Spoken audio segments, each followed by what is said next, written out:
accusations have been brought forward against you, and I am here to arrest you and arraign you in court on Monday.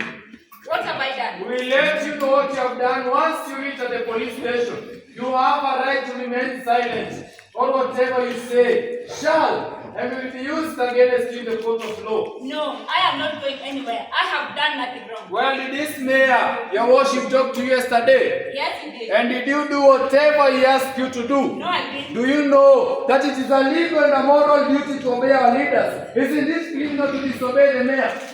I have an obligation to do what's right, not to obey blindly. The leaders must not tell us to do the wrong things. Madam Nicole, the matter of the Samaritan is weight. It can destroy lives. It is threatening the lives of the most powerful people. And they are fighting back, Madam Nicole. I am a police officer whose job is to secure lives. Do whatever the mayor is asking you to do, and never fight a losing battle. I have made a choice to do what's right, and that is not negotiable.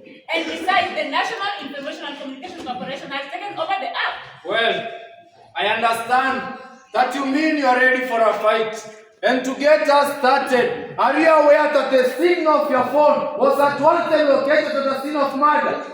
That is preposterous. You cannot fabricate a crime against me. I need to see that. And what about last night? What about the school generator? Who sold it? That is ridiculous. I thought so too. Mr. Officer, I have nothing to do with the school generator. Madam Nicole, the school generator has been stolen, and you and I know who stole it. Mr. Officer, do not try to fabricate a claim against me. It will take you nowhere. And if you insist, this will be the darkest day of your career. What? Are you threatening a police officer?